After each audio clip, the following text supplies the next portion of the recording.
If you've been watching my content for a while, you might be wondering where I've been, and the answer was something that I would actually never expect, and it was actually that I was burnt out from video games. Because of lots of stuff going on with university and other hobbies I do in my spare time, I haven't had much time to play video games since the end of May, and once I finished all what I needed to do before the summer, I wanted to sit down and put all my attention into playing games that I've been wanting to play, but I couldn't. Whenever I wanted to play a game, either one of these two things would happen. First being that I would only play a game for 10 minutes before losing interest and then just moving on. And the second being just me staring at my library, looking at games that I want to play. And because of these two scenarios, the only game that I've been able to play for more than an hour was Fortnite with friends, maybe once a week. Now I'm slowly getting back into playing video games again. With the summer having started a lot later for me, I finally got back to playing God of War again and tried out Donkey Kong Tropical Freeze. But this feeling I had of not being able to play video games was something that I think quite a few people have gone through, and I think it would make an interesting discussion to talk about how burnout arises from video games. So before I get going, I just want to say I apologize for not having uploaded for a very long time, but I just couldn't find any inspirational motivation to start making videos or playing video games at all, and I was busy, which was the main factor. And I wanted to say thank you guys for watching this far in the video and just clicking on the video to watch. So now, let's get back into the groove of things and talk about burnout in video games and why it happens.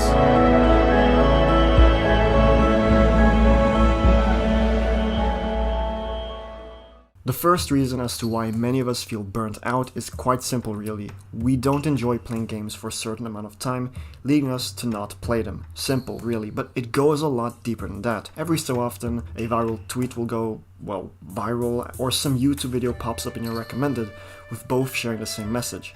Games aren't like they used to be. These tweets or videos are made with the intention of showing you that, hey, games, well, they suck now compared to how they were at the past. Look at these classics, they are still unrivaled, and look at how these corporate modern games are becoming. They'll say that Final Fantasy was much better on the PlayStation 1 era, or that the classic Sonic is the only right way that Sonic should be made.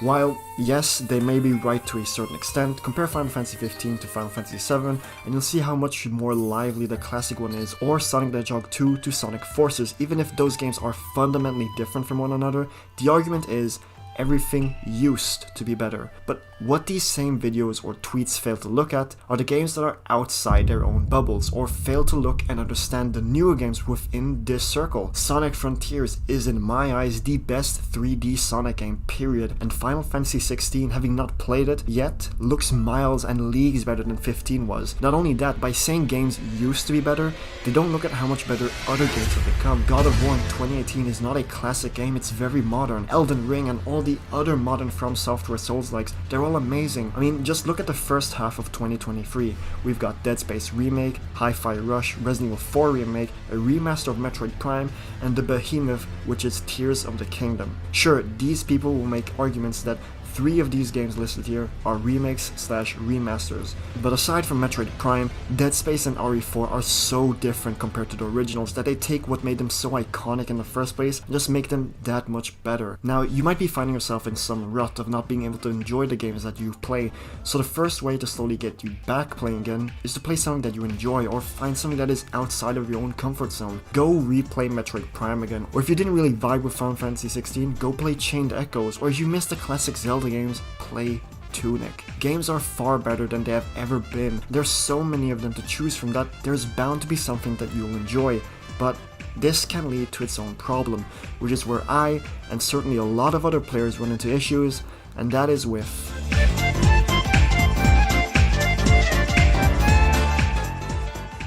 one big modern problem with games is that there are in fact too many of them, and we own too many of them as well. If you are into gaming, and I mean somewhere between avid and maybe like me, a bit terminally online, there are probably lots of games that you want to play, but the biggest problem that comes up is time.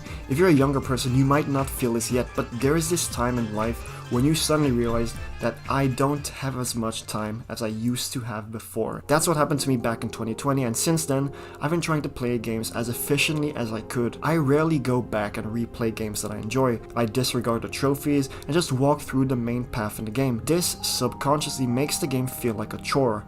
work. And you know what we all have in common? We don't like to work outside of working hours. So adding another chore to your already long and demanding to-do list just makes it off-putting. But it can also have the complete polar opposite effect, make you feel like you're wasting time on games, missing out on other activities that could, in theory, quote-unquote, be more productive. But it doesn't have to be this way. I'm not saying that you should take the extreme way of dropping video games completely or making them your whole life. You need to find a balance. One way that works to ease up this commitment idea that might be lurking around in your head is to play a game that doesn't really progress, a live service or a sports game. A lot of time we just want to play something, anything, and the easiest way to play something, slowly getting you back in the zone, is something that doesn't progress a lot when you play, but rather stay static in a way. Maybe try a battle royale, or who knows, you might find a lot of enjoyment out of it. Or an MMO like Final Fantasy XIV that might be a game that might change your life. Or an arcade-like game like Crazy Taxi or Cluster Truck. And by playing more games like this, you might be stepping out of your comfort zone, which is just one step on the path to getting back out of this, well,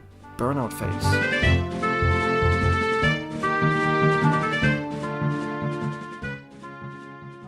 Now, what steps did I take to get back into playing video games recently? Well, I did mention I played Fortnite with a friend, and Fortnite, for me at least, is a fun game that I can pick up, do some quests, unlock some stuff with the Battle Pass, which I've been doing for well over a year now, and just hop off. There is no real commitment for me to play it, it's just something that I can pick up, have fun, and hop out. But there was another game, as of late, that really, and I mean really, helped me get back to playing God of War and Disco Elysium again. This game was FIFA 21. The last time I played FIFA, I think, was back in 2021, just to mess around a bit, but I just re-downloaded my copy of the game, started up a career mode with the worst team in the Japanese league, Shonan Belmar. Sorry if I hope I pronounced that correctly. And after playing some games and simulating a lot of it, after 3 seasons in that club, I managed to win the Japanese Football League twice and signed Vinicius Jr. Let me tell you, playing FIFA again was relaxing. Sure, the game isn't as fun as I remember back in the day, but it was enough for me and helped me de-stress. So that's what I did. I played FIFA, and slowly and surely, instead of booting up FIFA, I opened God of War again and loved that game a whole lot more than when I first started playing it. And I guess that really just showed that perspective really does matter, and our opinions just change depending on where we are exactly. And that leads on to the conclusion of this video.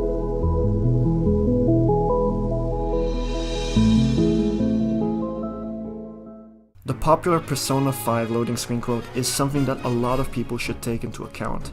Take your time.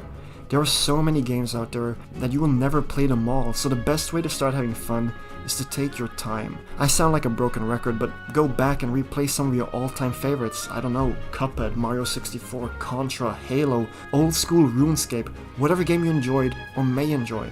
Try new games as well, but just remember to take your time. You can't rush to get to the good parts in life.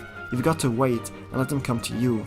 And what better way to make these moments stand out that much more than to enjoy the ride and take your time.